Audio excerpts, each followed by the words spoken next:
Everyone has a story to tell. Welcome to DingoTalk, where we explore the experiences that make us who we are. Here's your host, Carlo Guadagnino.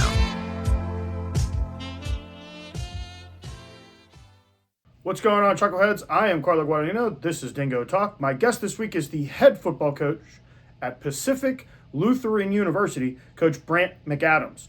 But before we get into Coach McAdams' story, let's talk about Pacific Lutheran University. It's located in Tacoma, Washington. They have 2,401 students. It costs $52,256 before aid and drops to a whopping $19,000 after aid.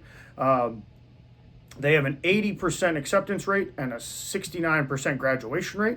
And their top three majors are registered nursing, business admin, and bio studies.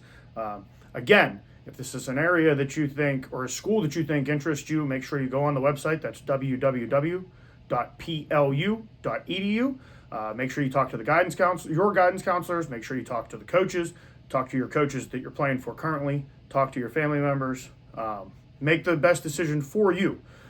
Now, we're going to talk to Coach Brant McAdams, and it's his job to tell his story. He's going to talk to you about the program and about West Coast football. Another one of we're very happy to have the West Coast joining us on this side. But it's Coach McAdams' job to tell you his story, not mine. So, without further ado, this is Coach McAdams. What's going on, Chuckleheads? I am Carlo Guadagnino. This is Dingo Talk. My guest this week is the head football coach of Pacific Lutheran University, Coach Brant McAdams. Coach, thank you for joining us. Thank you very much for having me. Excited to be here. I'm excited to learn about the Lutes. So before we can do any of that, we got to do what we do every week. I got to throw you in the time machine. We got to figure out your story. So 2002, how do you end up in Trinity? Well, San Antonio. Yeah, San Antonio. So I grew up in the Panhandle of Texas. Dad was a middle school football, basketball, track, Texas history teacher. Mom was a nurse. Knew I wanted to, pursue something around the game and continue playing if I could, and had a great opportunity at Trinity University in San Antonio, Texas. So made the trek down there. Awesome experience, championship program. And then had the opportunity, I didn't know it, but my freshman year I played with a senior captain, Jeremy Irvin, and fast forward down the road, he's the head coach at Trinity, and I got the opportunity to coach with him and for him. So yeah, that's what, I guess just best opportunity. And I had some family in San Antonio, even though it was, 7 hours away from home. So yeah, that was the right spot for me. Now, how much now as a head coach, how much has recruitment changed from 2002 to now, what you do every day? A lot and then not a lot at the same time. So, Twitter is its own animal. The recruiting services are their own animal. You used to just get a list of names from collegiate sports data, and then you'd get out to all the schools you were going to hit and, collect interest there. And that was in November. And now it's 6 months, 7 months ahead of that. You're getting names in the spring. You're, evaluating and logging contacts with kids, on the recruiting trail, and, May and June, and yeah, showcases galore. So it's definitely changed, quite a bit. I want to say Division III is the only division without a dead period, and right. It's one of those where it's like, I get it. But at the same time, yeah, no, it'd be nice for, the I guess the body of coaches to go, you know what, 2 weeks in July, 2 weeks over Christmas, right? Something that right, gives you a vacation chance to step back, and yeah, I mean, a little bit. So just to be able to recharge a little. Now, Coach, when do you get the bug? When do you know that coaching is what you wanted to go into once playing was done? It was probably my freshman year of college, knowing that I didn't want to take.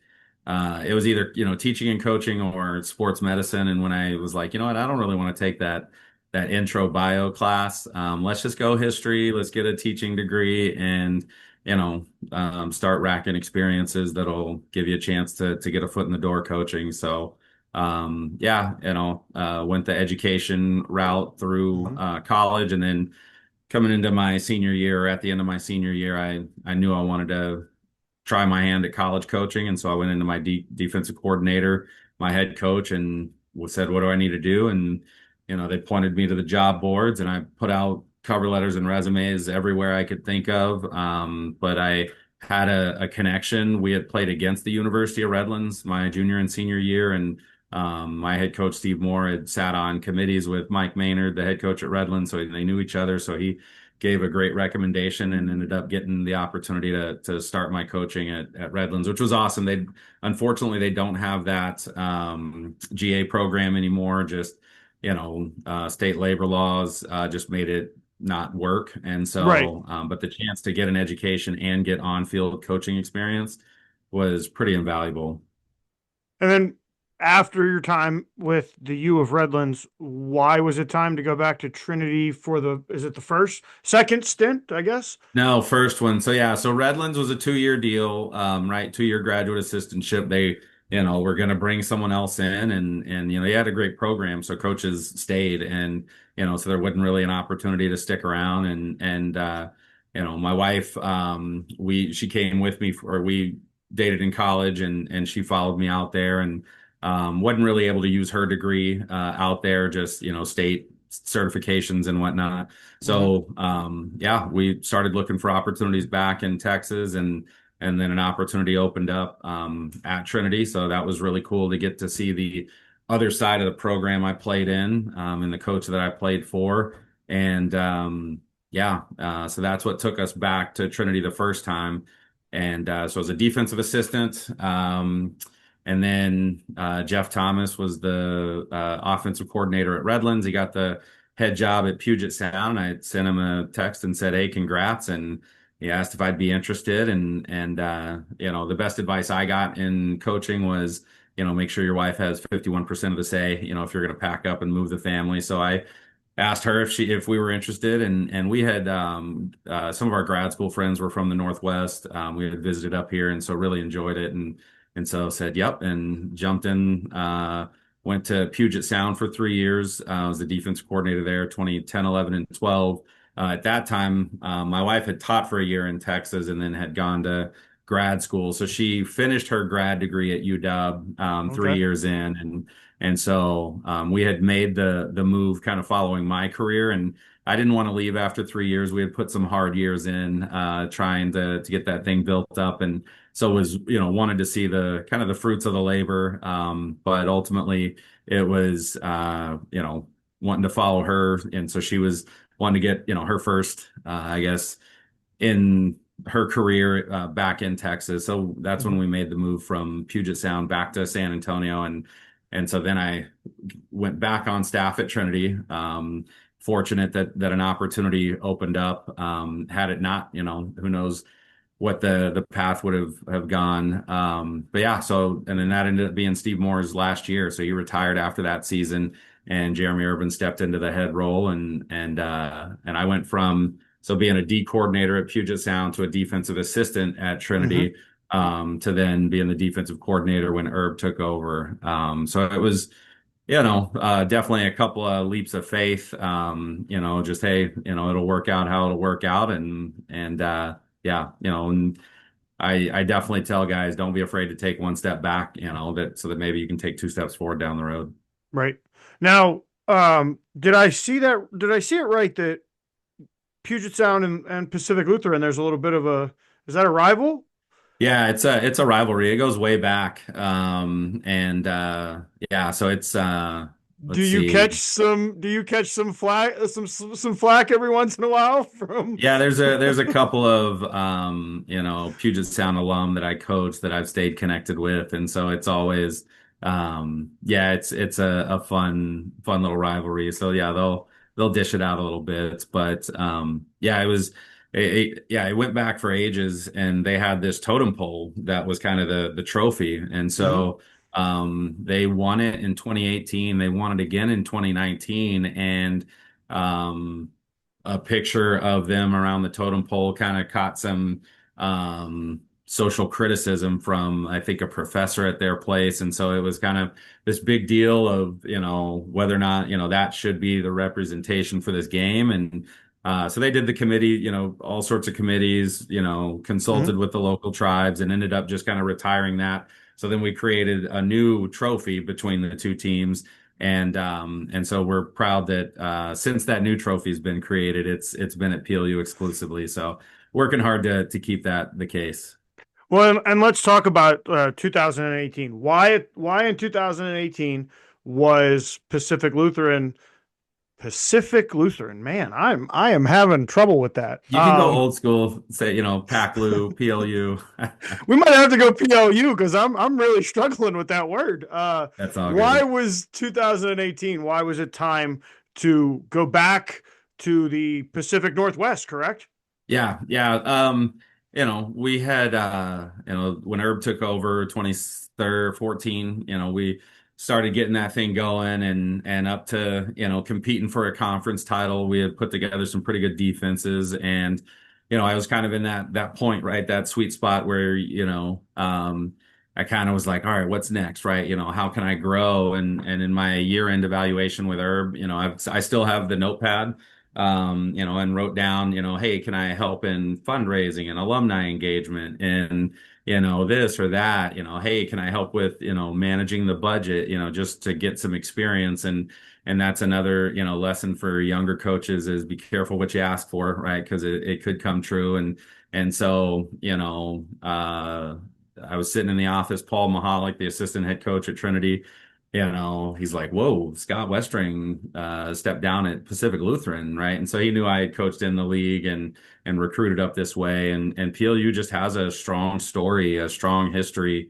So I was immediately interested, reached out to a couple of alumni, knew that, there was its own internal turmoil or kind of tension and drama. But when I looked at it from the outside looking in, the people that were upset, you can't be upset about something you don't care about. And so I Mm-hmm. knew that there was a big community that cared about a impactful, transformational football, 4-year football experience. And yeah, and it wasn't, they were in the middle of the pack. I think in 2017 they took Linfield into like double overtime or something. So, they were still competitive. And so the chance to potentially step into such a um established, I guess, program and history in a competitive conference. Yeah, I was, did the thing, went to my wife, said, "Hey, are we interested?" And she's like, "Yeah," so that's when we took the leap.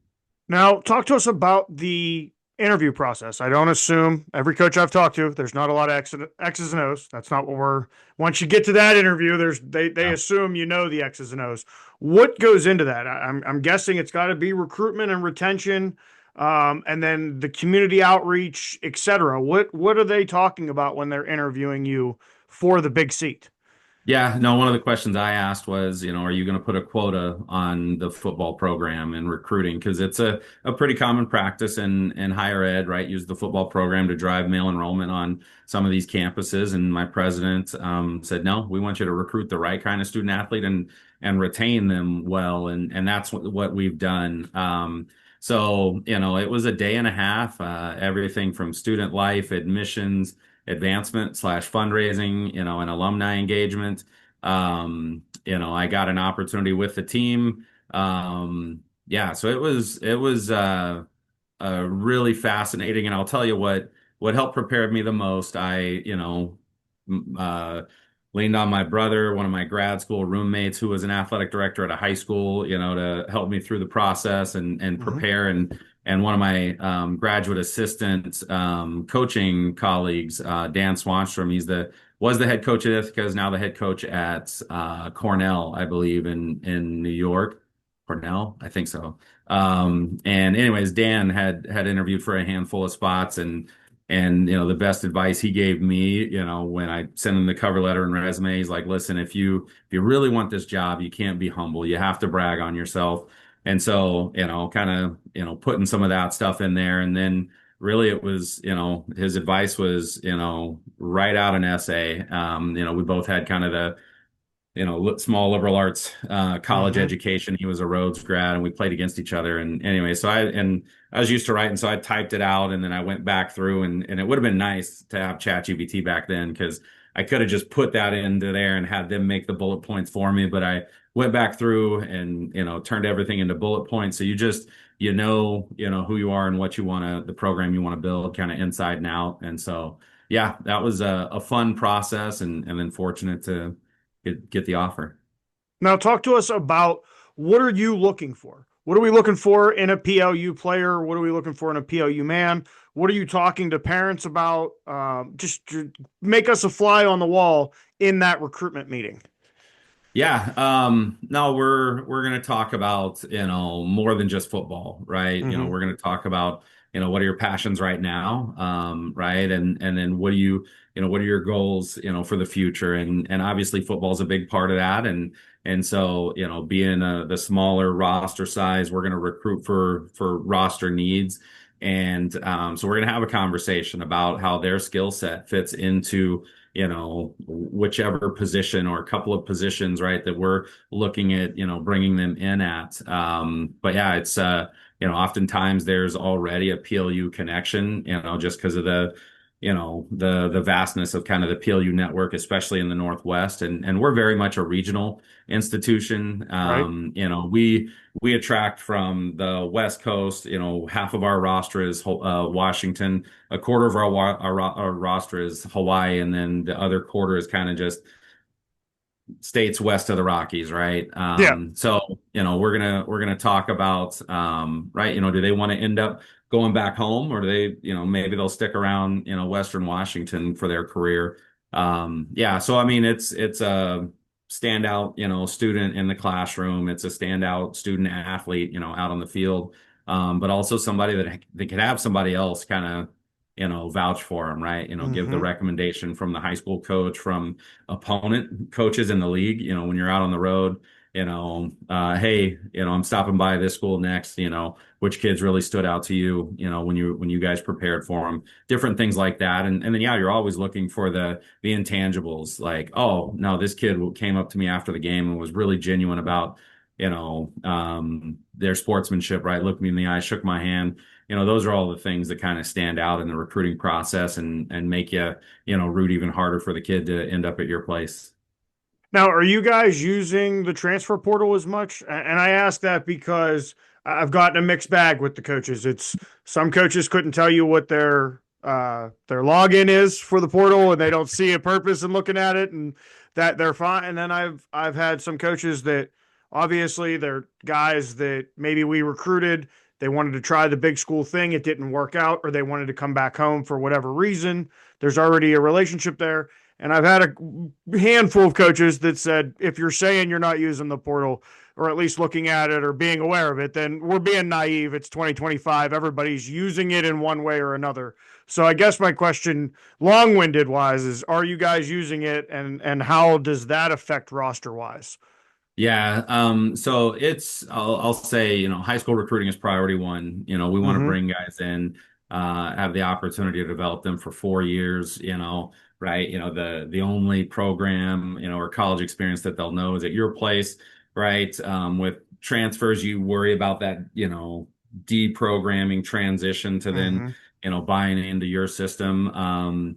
We have had success with kids that we've recruited that ended up going somewhere else, and I think, in the recruiting process, right, it's sales. And so recruiters are going to tell kids what they want them to hear. At the end of the day, we try to empower the recruiter, like the recruit, like the person who's going to make the best decision for them is them, not me, Right. not coach at this school, coach at that school. And so, when if they've done the process, the only times I've had any reservations when a kid makes a decision is like, I can't see that you've gone through the process, that you've, visited campuses, talked to your coach, had conversations about the things that they say are important to them.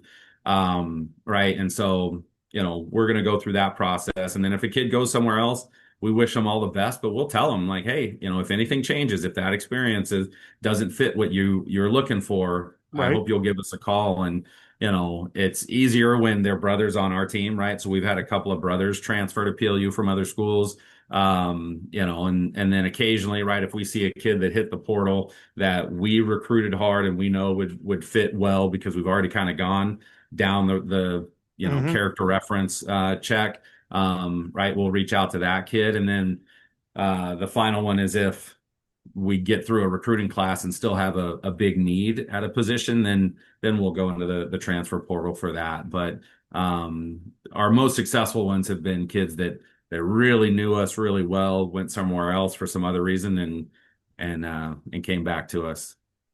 Now let's talk about 2024, 7-3 overall, 5-2 in the conference. What was, now that dust is settled, and I'll have two other questions Mhm. about 2024, but they're more just about football, Division 3 football in 2025. But what was the final, once you had a chance to look at the season, what was the final takeaway, and how did spring ball go? Gosh, final takeaway, looking back on it, um, yeah, we had a really strong senior class. This was our last group of fifth year, plus Hmm. year or COVID year kids. Um, you know, leadership is really important.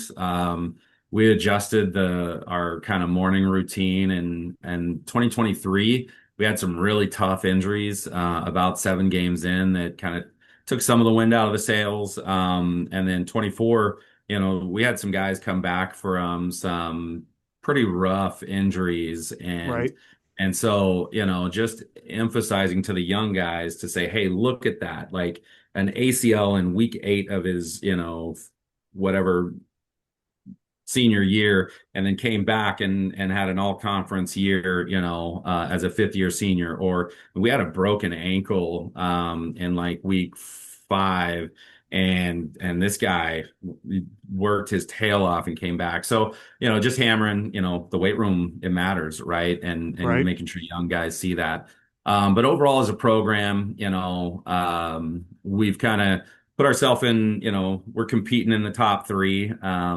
It gets really steep at the top. Linfield's a beast, and they've, got a tradition, and they reload every year. Whitworth has kind of popped up a couple of years. They've had some really good quarterbacks, and Hmm. and so yeah, for us, it's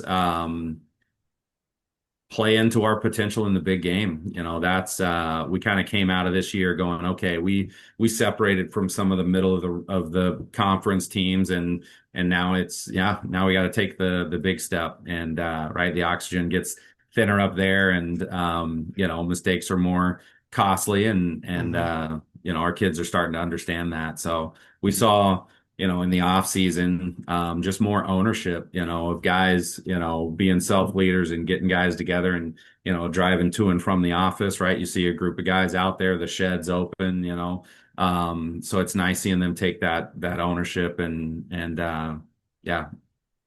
Now, let's stay with 2024. There were two kind of big developments right around this time of year, or a month earlier at the committee or at the convention. One was the expansion of the playoffs. The other was the addition of up to 18 iPads on the sideline. We'll go with the iPads one first. I can't imagine you guys are utilizing 18 iPads. It just doesn't seem to be the Division 3 model. Yeah. Are we using the iPads as a league, I guess, first? Did you guys decide to use the iPads, and how did they work for you guys on the sideline?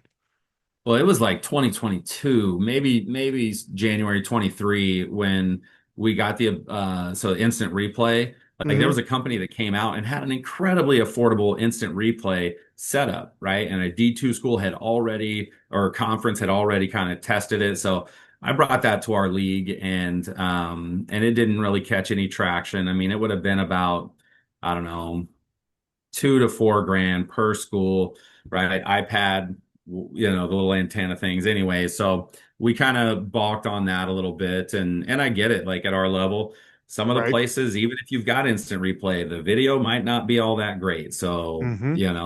And then when the iPads for the sideline came around, we were juggling, like, oh, how do we make sure we do both of these? Or ultimately we ended up passing a rule within the league, because it came on so late after budgets had already been submitted, Right. and so we just said, put in a competitive equity clause, like, hey, this year, if one team, if one team doesn't have it, then nobody uses it. And so Okay. we use that for our conference games. Yeah, and then our ADs are meeting here shortly to in June to kind of vote and amend that rule so that now we can all use it. If we'd like to institutionally. I have to believe everybody will have iPads on the sideline this year.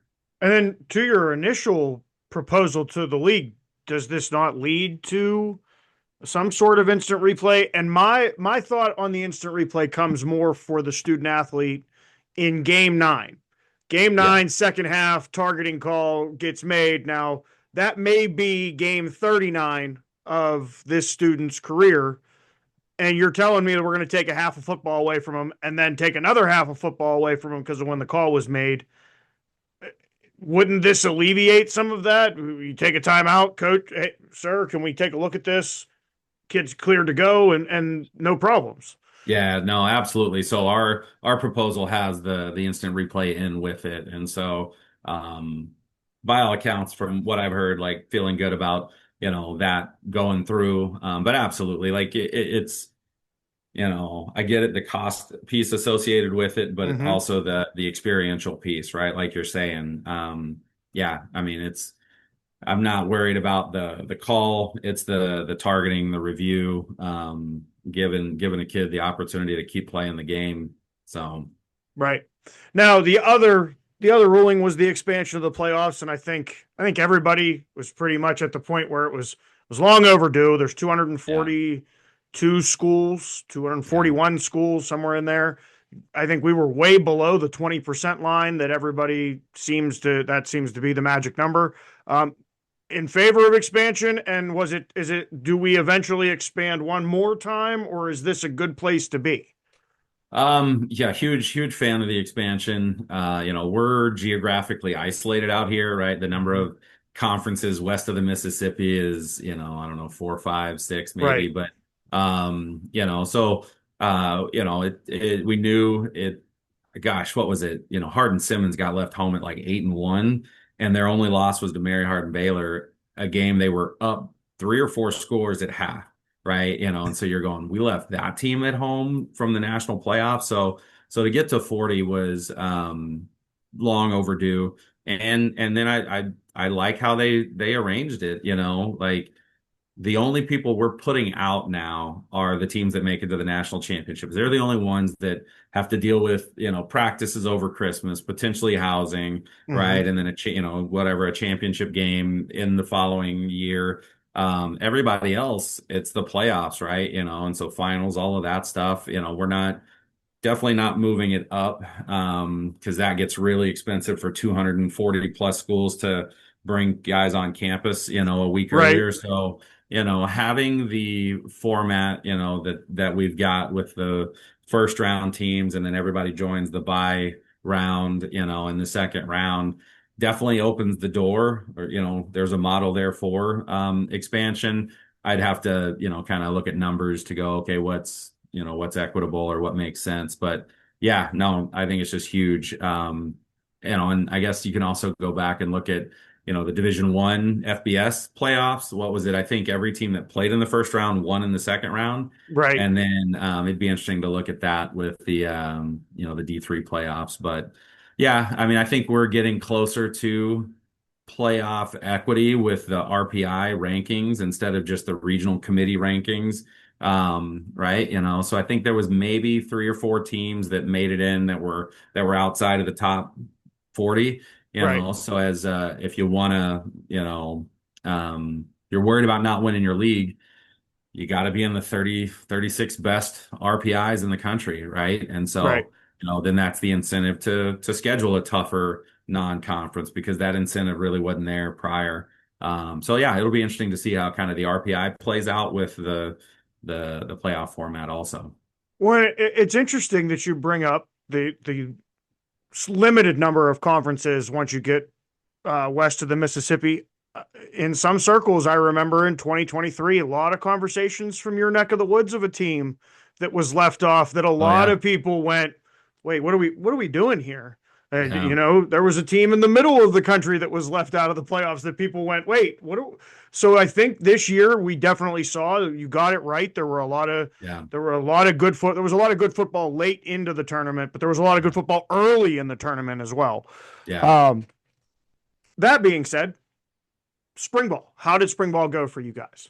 It was good. It was good. Yeah. You just want to, we had a change on staff with some coaches. So kind of new voice, and voices at the head of our offense. So promoted my offensive coordinator or my offensive line coach, Zach Willis, to offensive coordinator, and then brought in a coach, who was, on staff at St. John's last year, working with their quarterbacks. And he's coming on as a full-time quarterbacks and passing game coordinator. So, some new additions into the offense, right? And so, spring ball kind of X's and O's wise is two main goals. Is one, get, locked in on the fundamentals and kind of the foundation of the playbook on either side of the ball. And then two is, we're not going to lose a game in the spring. So this is the time to maybe try out, a new blitz or a new pressure or a new coverage or technique. And so, yeah, get some kind of experience with that. So overall, we made it out, almost 100% healthy. We do it as late as we can. So our football track and football baseball guys have a chance to come over and get some practices in with us, before, we wrap up. So, overall it was good. And, yeah, our kids are heading off into the summer hungry. Yeah, ready to get back here. Now, when you're talking about, obviously you don't win football games in the spring, you don't lose football games in the spring. Does that getting something new like that on tape from a coach's standpoint, is that effective too? Because you can see, oh, okay, I don't necessarily like this, but can we shift this guy here or move this guy back? Is that also just as much the fundamentals for the players as it is looking at film from the coach's standpoint? Oh yeah, no, absolutely. Getting drill work filmed, all right, and that's going to help the teaching process for the first years that come in August, right, and then getting some concepts on film, and then yeah, you get the idea of whether or not you've got the personnel to do that, right? You saw this cool concept on Dan Casey or whatever, and does it fit what we do already? Is it an adjustment or a tag, a complement to something we do? And then, yeah, can our kids do it? And then spring ball, last question on spring ball. Is that change coming anytime soon for the Division III level? It seems a little goofy that we don't do the same opportunities that Division II and Division I have. Yeah, I mean, I'm an optimist, so I'd say yes. But there's plenty of pessimists or realists that would be like, no chance. I know how complicated it is to get a rule to pass, through all the channels of the NCAA. But, once we got the helmets and then the shoulder pads, like for a long time, it was a staffing deal. So, oh, we Mm-hmm. don't have the budget to have the trainer staff a football practice, or a contact football practice. And then, now they do. I mean, even if we're out there in helmets only, there was a rule that kind of, or law that came out that's like, nope, anything football, full-time athletic trainer is there. And, so now that's It's not not the issue. right. And so, yeah. And someone said it was a student athlete from another sport, at like a convention that heard that football didn't have a football in the spring. And that's how football actually got a football in the spring back in 2000, whatever. So yeah, it's honestly just getting, advocates from outside of, kind of the football Okay. inner circle to go, yeah, no, that's not necessarily equitable. Like every other Yeah, sport, has that the doesn't seem to opportunity to make sense. legitimately. Yeah. So, no, I get it. And if it's the, player safety side of things, I mean, at the end of the day, like this is a collision sport. Like your body needs to be, ready. And so, yeah, to be able to have the opportunity, right? Any kid that doesn't play for a whole year because of an injury, like that's always not a red flag, but a yellow flag. Like, oh, hey, he hasn't had, real contact in a year. So Mm-hmm. why wouldn't we give our kids the opportunity to kind of get back into it? And I would, 4 days in shoulder pads, I mean, I'm happy, but I'd say 8 to 12, if they cut it down to 12 total, but 8 of them could be padded, Right. and I'd say 80% of the coaches or programs out there, like they just want to practice fast. They don't want to practice violence. Like you get your kid to those last two steps and they either have it or they don't. Can you Hmm. practice it and develop it? Yes, but um, you want to develop the big picture things like, alignment, assignment, awareness, communication, execution, being there to make the play, and then we'll let that sort itself out on Saturdays. It's in the spring. It's not about the loud smack of a helmet on your teammate in an empty stadium. It's about being able to do your sport like a basketball player, like a baseball player, like a soccer player can do in their off season. Uh, if I don't want to speak for you. That's just Oh kind of yeah. what I that was my takeaway is that Yeah, no, it's and just then that even kind of brings me back to the transfer thing. We've had a couple of mid-year transfers, and you're like, all right, here's how we practice, right? Wherever you came from, you're not winning any accolades for putting your own teammate, on the turf, if you right. didn't see it coming and whatnot. So, yeah, no, it's we've had good steps, I'm happy with where we're at. Yeah. No coach is ever going to be fully satisfied. So I think it can definitely improve. Now let's talk about 2025. Obviously, guys are going home, getting ready. As you said, they're hungry. We'll be back before you know it in August for camp. I want to talk about the scheduling side of things. How difficult is it as a Division III head coach to put together a 10-week schedule when, and I'm looking here, three non-conference games, and it's really that week three where I see it's a home. It's going to be a game Yeah. for you with little extra oomph in the from the alma mater. But how hard is it for that week three and to schedule the three non-conference games? Um, it's not supposed to be, right? We have a contract with with Northwest Conference and the SCIAC. Mm-hmm. And so we've got a week three standing agreement. It's however many years scheduled out. And, every 4 to 6 years, they kind of look at the previous year's records and try to match up, right? 1 and 2 versus 1 and 2. And anyway, so oh gosh, when Whittier dropped football, so the SCIAC was already, it was 8-7, and then Whittier drops and now it's 6 or 8-6, and Mm-hmm. so we ended up adjusting it to where a team in the top four had to take a bye, and that rotated, every 2 years. And then a team in the bottom four had to take a bye, and that rotated. So this first year, we've got the bye. And so it was cool because, Herb down at Trinity, we're good friends. And, we always kind of joked about, oh, the PLU, Trinity, reunion or rematch. And, they've got things rolling down there. And I'm like, hey, give me a little time, give me a little time. And so, yeah, the timing worked out. And so, they're a good football team. And, we played Bethel, out of Minneapolis in Mm-hmm. the preseason. We played Concordia, for 2 years. They, went and gave St. John's a scare in the regular season last year. They're a good football program. And so, yeah, we've got kind of a standing agreement with Cal Lutheran, down in SoCal, just kind of sister schools. And it's really easy to fly up and down the West Coast. And then, so really for me, it's week two, finding a week two. Okay. And so, yeah, so it worked out that Trinity was able to squeeze in this week three, 25 and 26, but going forward for me, it's week two. I'll have, the Calu standing agreement and then the SCIAC Northwest Conference agreement. And then, yeah, we'll go find a week two. I was talking with Jeff McMartin from Central in Iowa. They've come out and played on the West Coast a couple of times, and he loves that experience for his kids. But I don't know if it's something that happens on the East Coast or, in the Midwest at all, but it's tough to get that 10th game and it not be, two time zones over. Because as soon Right. as you go another time zone over, to fly a group of 70, 55 players and 15, support staff, I mean, we're talking that's a 15 to almost $20,000 difference That's a in chunk of change. just, just flights alone, right? And so, yeah, so it's expensive, but PLU's committed to that. We've got some teams in our league that have been creative on ways to get a 10th game. play a team again, and that'll save a little bit of, in the budget line.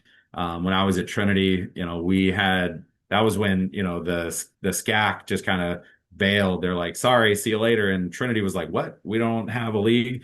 And so it was Trinity, Austin College, Southwestern, and Texas Lutheran. Hmm. That was the new SCAC, and we did a double round robin one of the years. Not every team played twice, and then the other year, every team played Everybody played. twice. Okay. And both ways was just not ideal. I don't think, if you're doing it and that's the standard in the NFL, right? Divisional games. But now I think the kids deserve the opportunity to, right, get out and experience it, compete against a new team, right? And yeah, so that's something that I think is important. And then, Coach, what's the message for PLU, for the faithful, for the fans, for the community, and for the team going into 2025? What's the message from you? Oh man. Gosh, I mean um yeah, man, our path to this point, I think we continue to talk about relationships more than championships, but this last senior class, they they made a really big mark, and yeah, I mean this one is PLU is competing for championships again, and so that was the goal when we got here, is to get PLU kind of back into that conversation. Hmm. PLU hadn't been in the national playoffs since 2013, hadn't won the conference since 2004 maybe. Yeah, so it's been a long time, and this is a place that has a really big faithful following. There's a contingent out there that, they were sitting in the shadows for 5 years going, let's wait and see what this new guy does, right? Because I mean, I followed 46 years of the same last name, leading this program. And so it was an adjustment. The only constant in this world is change. And so they were waiting to see what kind of change that would be. And now some of them are going, all right, like, the way This he our runs the guy. program. What's that? This our guy. We're here with him. Yeah, yeah, yeah, and it's cool, man. I get some recruits that'll ask, how long are you here? I had an assistant on the staff my first year, part-time guy. He's like, oh, I think we were talking about a freshman and where he'd be by the time he was a senior. He's like, oh, you won't be here when that guy's a senior. I'm like, yeah, you're misreading me. No, man, I left a really comfortable situation, my alma mater, the way we structured our hours and our practice schedule, allowed, faith, family, and loved ones, and our kids' academics, to be able to prioritize those things. Yeah. And so I'm like, nope, this place is special. It's got the opportunity to do something special. And yeah, we're looking to answer that call and capture the opportunity. And then now we're in the Fast Five. So it's I say it doesn't have anything to do with football. It kind of does. It's more about it's about you. This is Okay. one of the questions is really football related. Okay. Um, if you could live anywhere in the world, where would it be and why? Oh yeah, I remember you asking this one, and I immediately thought Scotland. I just grew up, ancestry, the Hmm. Mick, and then when the 23andMe thing comes around, I think I'm a little more maybe Scandinavian than Scottish, but yeah, I've actually never left the US. So I'm getting my passport. My wife took an international trip recently, and so yeah, I'll experience that one day. I may change my mind after I actually go, and I'm like, you know what? Nope, get me back into the States. But yeah, that's always just kind of had a magical appeal. Scotland. What's the most important lesson that you've learned thus far over your career? Oh, you can make mistakes and learn from them, grow from them.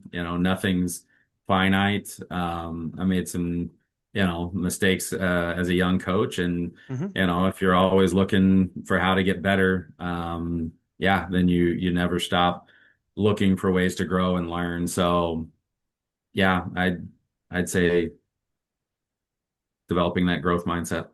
If you weren't coaching, what would you be doing?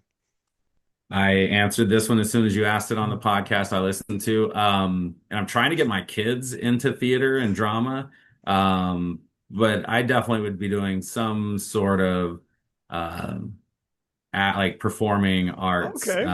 Yeah, I got connected or I got involved in it in high school, like in, growing up, and I had a wonderful uh, teacher, drama teacher in high school. And so that, I'd say a lot of guys that have a great experience with their football experience, it's because of a coach that really hooked them in. I had a phenomenal drama teacher, so I really enjoyed that. And unfortunately, I have zero musical talents, but if I had any of those skills, it would be some of the performing arts. And like, yeah, I mean, like some of those dancers, like if you've ever seen So You Think You Can Dance, like those are some phenomenal athletes. Oh yeah. So Oh yeah. yeah. But But the if leg I if strength that didn't alone. work, yeah, the core strength. Oh my gosh. Yeah.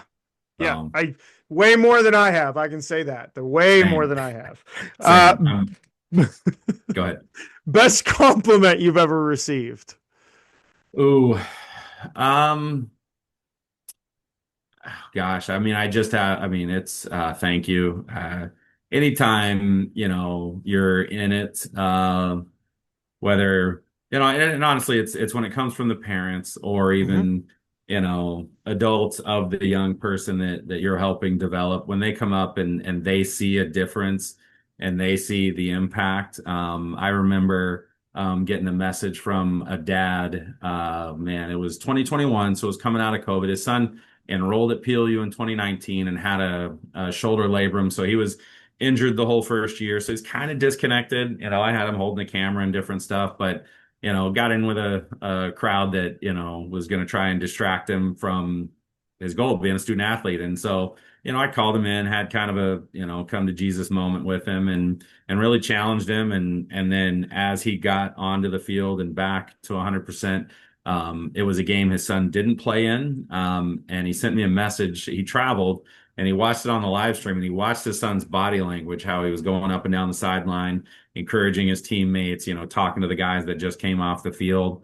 And he just, flat out said, this is something that, he said, I've seen a change in him. He's, Mm-hmm. just more focused and more purposeful and more intentional, and just, more fun to be around. And so, any of those compliments where you've helped, tilt the trajectory of a kid's path, even in the slightest. I don't take those for granted.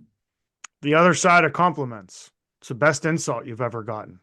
Oh man, I did want to do my homework. I mean, I wouldn't even say it's the best, but the one that just fires me up the most is the Okay. anonymous email. Like, you put your name on it. I will give you the common decency of reading it and replying, but you don't put your name on it. No thanks. We ask our kids, when you're voting for captain, you put your name on it. When, you do the performance assessment of your teammates, or not performance, but just culture buy-in assessment of your teammates at the end of the year, you put your name on it. And, I get it. There's value in anonymity in certain situations, but, yeah, if you believe something, then stand behind it, put your name behind it. So that didn't really answer your question. I don't have a good answer there. Probably a That's couple of words that I couldn't say on the air. that's a good one though. At least Yeah, if you're gonna have something to say to me, at least, put your name at the bottom of it, and you said it, so take credit for saying it. yeah. So I like that. And then coach, last question we ask everybody.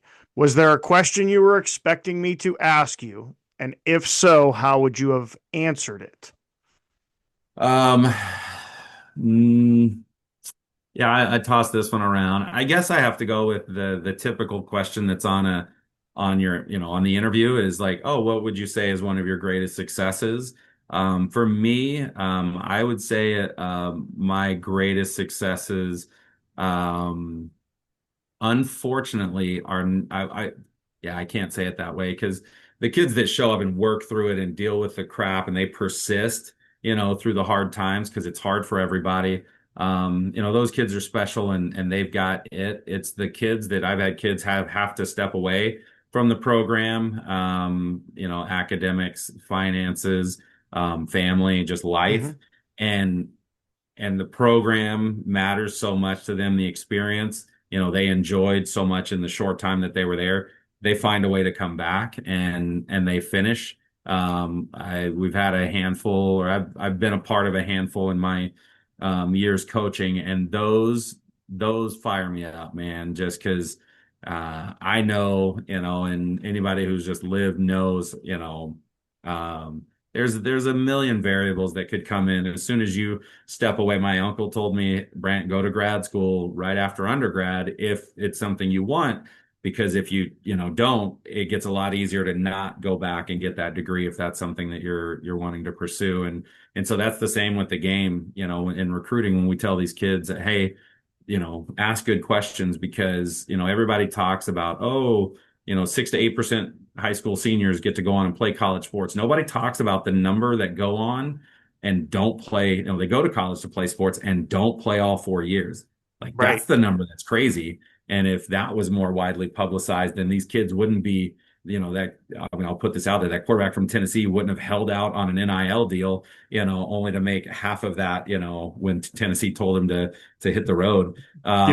So I think the kids would go, oh, wow, you know what? I truly need to find the right fit for me, because that's where I'll persist. That's where I'll have a great experience. That's, as opposed to, I just want the whatever logo, I want, whatever size division. And so I think will help kids really answer the question, do you really love football? Coach, I just realized I did you a disservice. That can't be the last question. Okay. There's a question I'm missing. Okay. As a Division III guy, what is the significance of Division III to you? Oh man. It's the last amateur frontier right now. I mean, at D2 and NAI and maybe some FCS, but as business oriented as this, general managers in college football, right? Lawyers on staff to review NIL contracts, like so D3 is the last amateur frontier for American football, and and I'm proud to be a part of that. So and then for the kid that's going, I don't want the feel good experience, like, go watch a practice, go talk to the number of kids who went to a school and washed out. They were a part of an incoming class of 80, and they weren't part of the 15 seniors 4 years later. Go talk to those kids, and they'll tell you, no, there's really good football players, and I didn't have a spot. Like, I wasn't good enough to play. If we had, you know what, dude, let's do it. Let's get a podcast and interview, guys who didn't make it all 4 years. But that would really put the onus on recruits to take it serious and truly look 4 years into it, not 6 months into it. Right. Now I think that we serviced, we fixed it. We fixed the mistake. Nice. I'm glad that we did that. Coach, I want to say thank you very much for taking the time, especially all the way over there on the West Coast. It's really great to talk to. Would love to stay in touch with you. We're going to be keeping an eye on our big board on PLU this year. And for those of you sticking around, you know what comes next. So we'll be right back. Let me say thank you to you. If it's okay to keep the tape running, man, anything that props up the Division III experience and these schools that are putting out great humans into the workforce and into communities with these amazing educations and a great football or sports experience. So really appreciate you reaching out and what you're doing to lift up the sport. So thank you. Thank you, Coach. We'll be right back.